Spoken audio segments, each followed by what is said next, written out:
पति जी बोले, हे ब्रह्मा जी, आप अनंत बुद्धिमान, सर्वश्रेष्ठ और चारों वेदों को जानने वाले में श्रेष्ठ हो। हे प्रभु, कृपा कर मेरे वचन सुने। चित्र, अवसन, मग और आभूषण मास के श्लोक पक्ष में नवरात्रि का व्रत और उपवास क्यों किया जाता है? हे भगवान, इस व्रत का फल क्या है?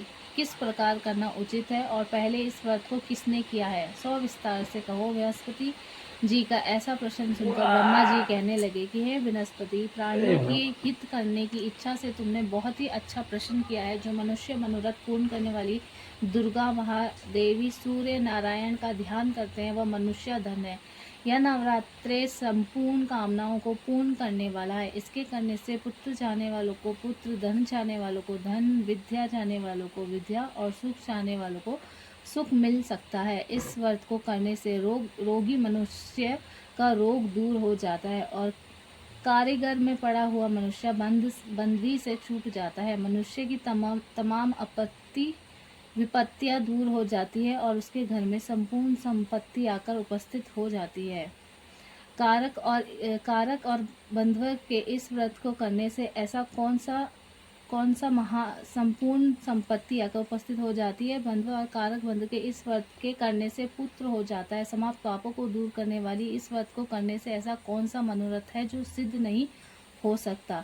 यदि व्रत करने वाला मनुष्य सारा दिन का उपवास ना कर सके तो एक समय भोजन करे और उस दिन बंधुआ सहित नवरात्रि का व्रत शरण करे। हे बृहस्पति, जिसने पहले इस महाव्रत को किया है उसका पवित्र इतिहास मैं तुम्हें सुनाता हूँ। तुम सावधान होकर सुनो। किसी प्रकार ब्रह्मा जी का ऐसा वचन सुन बृहस्पति जी बोले, हे ब्राह्मण, मनुष्यों का कल्याण करने वाली इस व्रत का इतिहास मेरे लिए कहो। मैं सावधान होकर सुन रहा हूँ। आपकी शरण आया हूँ, मुझ पर कृपा करो। ब्रह्मा जी बोले, पीड़ित नाम के मनोहर नगर में एक अन्य नाम का ब्राह्मण रहता था। वह भगवती दुर्गा का भगत था। उसके संपूर्ण सुगुण से युक्त मानो ब्रह्मा की सबसे पहली रचना हो ऐसी अन्यत नाम की सुंदर कन्या पैदा हुई। वह कन्या सुमिति अपने घर बाल कल्पना में अपनी सहेलियों के साथ क्रीड़ित करती हुई इस प्रकार बढ़ने लगी जैसे श्लोक पक्ष की में चंद्रमा की कला बढ़ती है।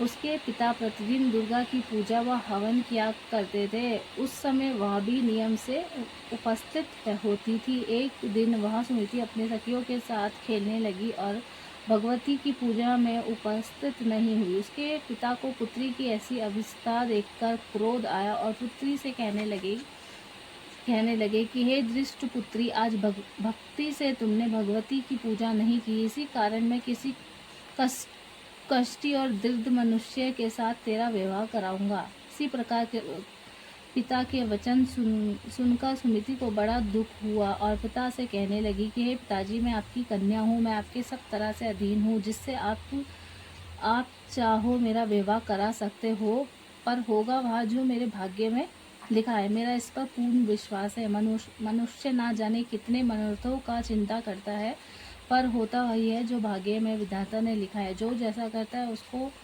फल भी उसके कर्मों के अनुसार ही मिलता है, क्योंकि कर्म करना मनुष्य के अधीन है पर फल देवी के अधीन है। जैसे अग्नि में पड़ा हुआ तिल उसको अधिक प्रतिपात कर देता है, उसी तरह अपनी कन्या के ऐसे निर्भरता से कहे वचनों को सुनकर ब्राह्मण को अधिक क्रोध आया। तब उसने अपनी कन्या का एक कुष्ठी के साथ व्यवहार कर उसे घर से निकाल दिया। अन्यथा क्रोध होकर पुत्री से कहने लगी कि जाओ, जल्दी जाओ, अपने कर्मों का फल भोगो। देखें केवल भाग्य के भरोसे पर रहकर क्या करती है। इसी प्रकार से कहे हुए पिता के पूर्ण वचनों को सुनकर सुमिति अपने मन में विचार करने लगी कि मेरा बड़ा दुर्भाग्य है जिससे मुझे ऐसा पति मिला। विचार करने लगी।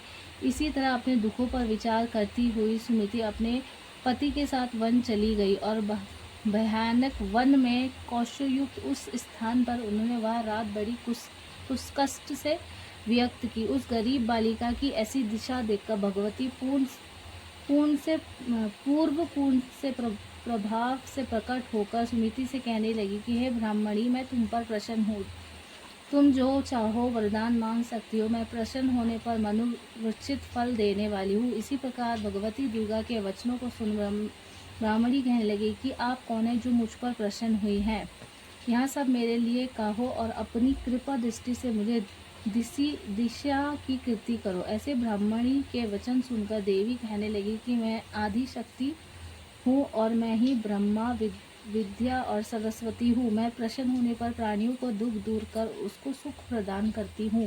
हे ब्राह्मणी, मैं तुम्हारे पूर्व जन्म के प्रभाव से प्रसन्न हूँ। तुम्हारे पूर्व जन्म का वृत्तांत सुनाती हूँ। तो तुम पूर्व जन्म में निधि भली की स्त्री थी और अति प्रतिभावान थी। एक दिन तेरे पति निधिश ने चोरी करी और चोरी करने के कारण तुम दोनों को सिपाहियों ने पकड़ लिया और ले जाके जेल खाने में कैद कर दिया। उन लोगों ने तेरे और तेरे पति को भोजन भी नहीं दिया। इसी प्रकार नवरात्रि के 9 दिन तुमने ना कुछ खाया और ना जल पिया, इसलिए 9 दिन तक नवरात्रि का व्रत हो गया। हे ब्राह्मणी, उन दिनों में जो व्रत हुआ उस व्रत का प्रभाव से प्रसन्न होकर मैं तुम्हें मनोविच्छित वस्तु दे रही हूँ। तुम्हारी इच्छा हो सो मांगो। इसी प्रकार दुर्गा के कहे वचन सुन ब्राह्मणी बोली कि अगर आप मुझ पर प्रसन्न है तो हे दुर्गा, कृपा मैं आपको प्रणाम करती हूँ। कृपा मेरे पति के कोढ़ को दूर करे।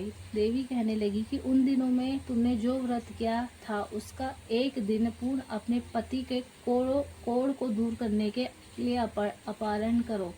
मेरे प्रभाव से तेरे पति कोढ़ से रहित और सोने के समान वाला शरीर हो जाएगा। ब्राह्मण जी बोले। इसी प्रकार देवी का वचन सुन वह ब्राह्मणी बहुत प्रसन्न हुई और पति को निरोग करने की इच्छा से ठीक किया ऐसी बोली।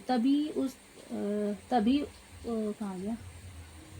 तब तक उसके पति का शरीर भगवती दुर्गा की कृपा से कष्ट ही होकर अति कृतियुक्त हो गया।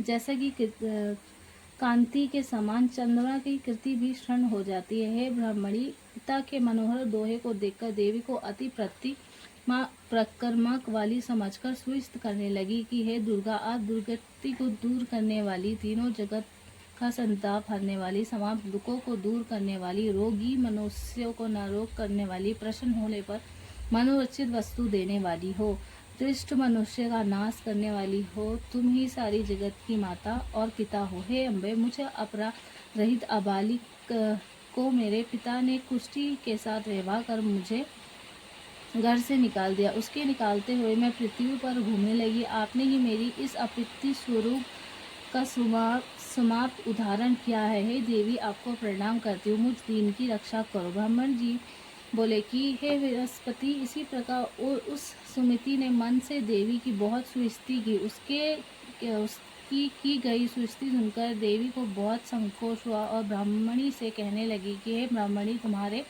उत्कर नाम का एक अति बुद्धिमान, धनवान, कीर्तिवान और जितेंद्र पुत्र शीघ्र ही पैदा होगा। ऐसा कहकर वह देवी फिर उस ब्राह्मणी से कहने लगी कि हे ब्राह्मणी, और जो कुछ तेरी इच्छा हो वो मनोचित वस्तु मांग सकती हो। भगवती दुर्गा के वचनों को सुन सुमति बोली कि हे भगवती दुर्गा, अगर आप मेरे पर प्रसन्न हो तो कृपा कर मुझे नवरात्रि विधि बताइए। हे देवी व्रत, जिस व्रत को करने से आप प्रसन्न होती हो उसकी विधि और उसका फल को मेरे लिए विस्तार से वर्णन करें। इसी प्रकार ब्राह्मणी के वचनों को सुन दुर्गा कहने लगी कि हे ब्राह्मणी, मैं तुम्हारे लिए संपूर्ण पापों को दूर करने वाली नवरात्रि व्रत विधि को बताती हूँ, जिसको सुनने से तमाम पापों से छूटकर मोक्ष के प्रति हो जाता है। अश्वान मास के श्लोक पक्ष की प्रतिपाद से लेकर 9 दिन तक विधि पूर्वक व्रत करें। यदि दिन भर का व्रत ना कर सके तो एक समय भोजन करे। पढ़े लिखे ब्राह्मण से पूछकर घट स्थापना कराए और विकट बनाकर उसकी प्रतिदिन जल से स्वच्छ करे। महाकाली, महालक्ष्मी, महासरस्वती की मूर्ति बना के उसकी नित्य विधि सहित पूजन करे और पुष्प से विधि पूर्वक अध्यय दे।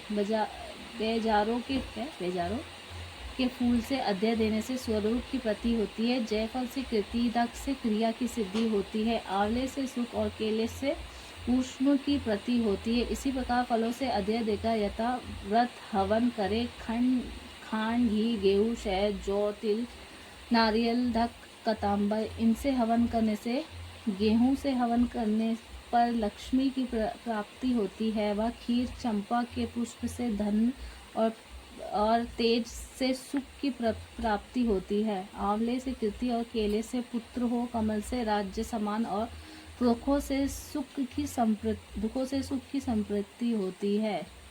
व्रत करने वाला मनुष्य इस विधान से हवन करे, अच्छा अन्यत को नमनकार के साथ प्रणाम करे और यज्ञ की सिद्धि के लिए उसे दृष्टि दे। इस महाव्रत को पहली बताई हुई विधि के अनुसार जो कोई करता है उसके सब मनोरथ सिद्ध हो जाते, इसमें तनिक भी शय नहीं है।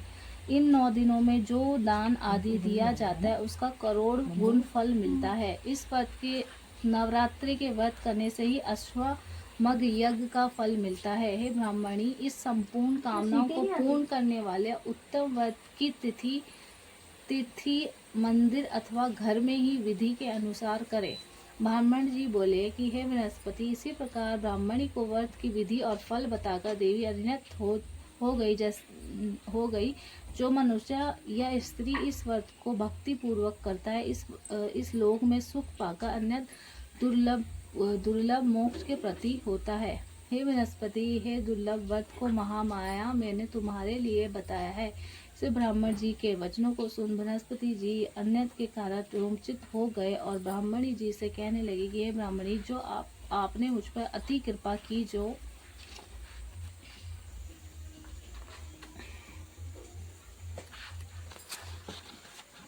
अमृत के समान इस नवरात्रि व्रत का महामंत्र सुनाया है। हे प्रभु, आपके बिना और कौन इस महामंत्र को सुना सकता है। हे बृहस्पति जी के वचनों को सुन ब्राह्मण जी बोले कि हे बृहस्पति, तुमने सब प्राणियों की हित करने वाला इस अरलोक व्रत को पूछा है, इसलिए तुम्हें ध्यान हो। हे यह भगवती शक्ति संपूर्ण लोक का पालन करने वाली है। इस महादेवी के प्रभाव को कौन जान सकता है।